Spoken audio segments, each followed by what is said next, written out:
C'est donc un projet qui a été produit avec Miu Productions et les coproducteurs au Canada de l'ONF et Light Love au Danemark. On est très heureux aujourd'hui d'être là à Immersity, d'autant plus qu'il y a à peu près une quinzaine de jours, nous avons reçu le Grand Prix de la Mostra de Venise pour la meilleure expérience en réalité virtuelle. D'autant plus heureux de venir présenter aujourd'hui cette œuvre ici à Angoulême, qui est également le fief aussi un petit peu de ce projet, puisqu'il a été fait par deux studios du coin, qui sont le studio Nix et le studio Miu, donc avec leur studio d'animation à Angoulême.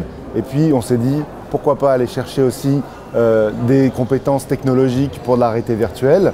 Et c'est comme ça qu'on a fait appel à David Beauvalet, qui nous a mentionné le studio Nix. Donc c'est une expérience qui a trois têtes, si on peut dire ça comme ça, avec un volet donc réalité virtuelle qui à l'intérieur de ça a deux têtes, une expérience pour un utilisateur qu'on appelle l'expérience single user de Hangman at Home qui dure à peu près 30 minutes. On a l'expérience multi-utilisateur pour des espaces d'environ 50 mètres carrés où on va mettre entre 4 et 16 personnes dans un espace avec des casques de réalité virtuelle où ils vont vivre et déambuler dans cet espace. Tout ça scénographié avec des projections mapping, etc., qui est en cours de fabrication actuellement.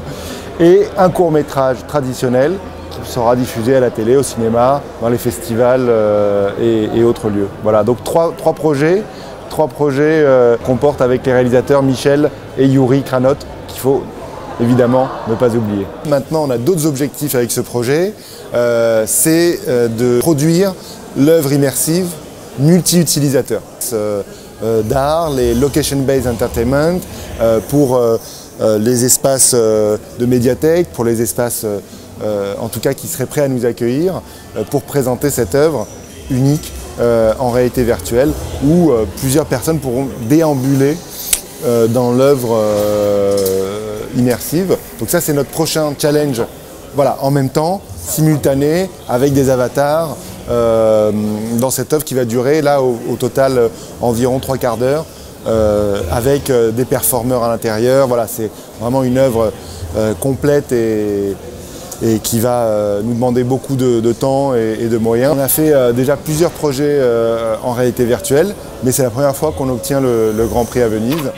On est d'autant plus heureux que ça va permettre à nos autres projets aussi de donner un coup de projecteur à notre regard, à notre vision sur les productions immersives, ce qu'on a envie de produire, d'accompagner, et que finalement tous les partenaires qu'on ira voir, de leur dire vous voyez, ça a fonctionné, on est capable aujourd'hui de livrer et de monter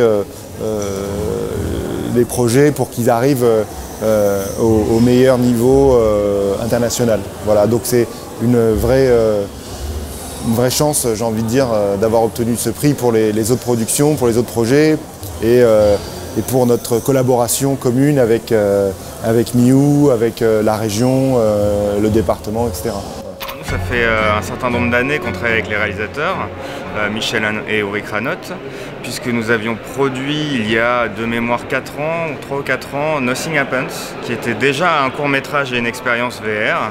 Et donc nous l'avions produit côté français avec une entreprise danoise qui s'appelle Dansk Technofilm, puisque Yuri et Michel Kranot sont des Israéliens, mais ils sont installés aujourd'hui au Danemark. Et suite à cette expérience et à ce double projet Transmédia qui a eu quand même un bel accueil en festival, puisqu'il a été sélectionné déjà à Venise côté VR et le court-métrage a eu une très grande carrière en festival, Michel et Yuri nous ont sollicité sur leur prochain film qui était The Hangman at Home.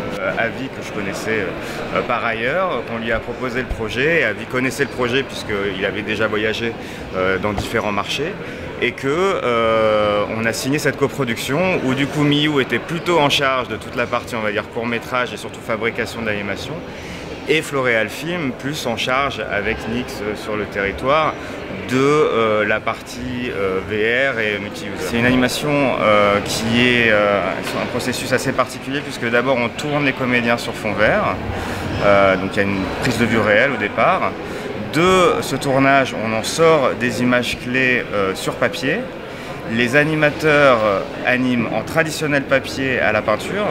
Et une fois qu'on a l'ensemble de notre animation sur papier, on rescanne.